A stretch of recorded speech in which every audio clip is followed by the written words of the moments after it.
Everyone is looking at Detroit right now, and I get it. The appreciation numbers are loud, but if you are a rental investor who actually cares about cash flow and not just gambling on appreciation, you might be looking in the wrong zip codes. Today, we are doing a deep dive into Wayne, Michigan. This isn't the county, it's the city. And the numbers here are interesting.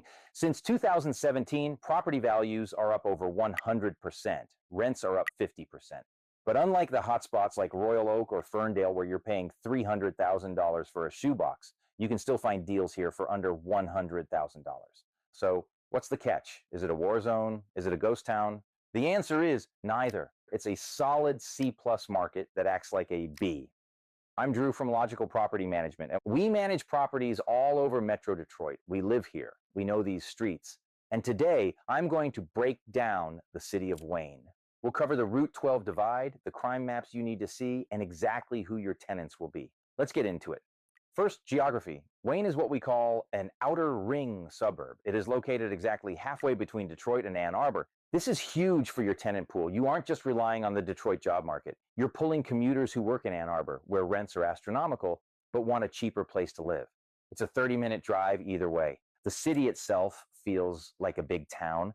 It was founded in 1836, so you have this historic downtown with old brick architecture and brownstones. It's got charm. It's not just endless strip malls. But make no mistake, this is a working class city. It's blue collar. It's gritty in spots. And for a landlord, that means stability if you buy right. So who actually lives here? Wayne isn't a commuter town for white collar tech workers. It's an engine. You have two massive anchors right here in the city. First, the Ford Michigan assembly plant.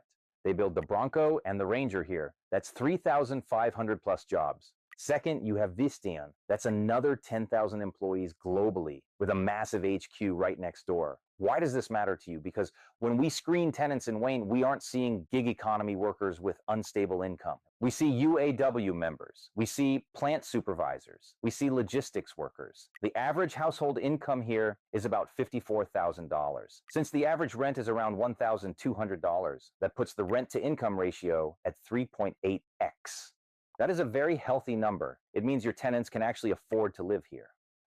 Okay, this is the most important part of the video. If you stop watching now, you're going to lose money. You cannot just buy a house in Wayne. You have to understand the Route 12 divide. Michigan Avenue cuts the city in half, horizontally. North of Michigan Avenue, that's your Class A and B territory. You'll see brick ranches, manicured lawns, and prices in the $200,000 to $350,000 range. It's nice, but for an investor, the cash flow is tight. This is where things shift to Class B and C. The houses get smaller. You see more chain link fences. You see more gravel driveways. But here's the reality. The prices drop to $100,000 to $150,000. The rents, they don't drop nearly as much. This is where you find those 1% rule deals. You can buy a bungalow on a street like Brush Street or Forest Street for $120,000 and rent it for $1,300. You won't get that north of the line. Let's talk about the houses themselves. The housing stock here gets a grade B from us. Most of these homes were built between 1940 and 1970. They are small, averaging about 1,100 square feet. This is actually good for you. Smaller footprints mean less carpet to replace, less roof to shingle, and lower painting costs. However, these are 70-year-old houses. If the seller hasn't updated the main stack, the plumbing, or the electrical service, that bill is coming to you. We see a lot of lipstick flips in Wayne. Fresh gray paint, new LVP flooring, but the furnace is from 1995. Don't be dazzled by the cosmetic stuff. In Wayne, you inspect the mechanicals first. Let's talk about safety. Wayne's overall crime rate is higher than the national average. It comes with the territory of affordable markets, but real estate is hyperlocal. Look at this map. See this red pocket near the Corwell Health Hospital, Annapolis and Vinoy? This is the rougher patch. We generally advise our clients to drive these blocks at night before offering. But if you go just a few blocks west, near Avondale Park, it's quiet, family-oriented, and safe. Don't write off the whole city because of one bad intersection. So what is the final verdict on Wayne? We originally called this a C+ market that acts like a B. But looking at where things are now, this has moved into B territory. The important part hasn't changed, though. You're still getting B-level fundamentals at C+ pricing. Wayne is affordable, it has a built-in tenant base from Ford, and it has massive appreciation tailwinds. It is the perfect entry point for a new investor who wants to buy their first or second door without risking $300,000. We just broke down the macro market, but if you want to see the micro, the actual deals, this is where our team really shines.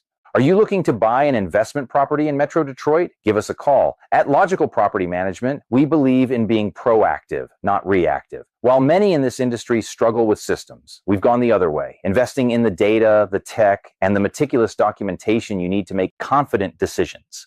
We're here to provide the transparency and local expertise that allow you to be a truly passive investor. I'm Drew with Logical Property Management. Don't be accidental, be logical. See you in the next one.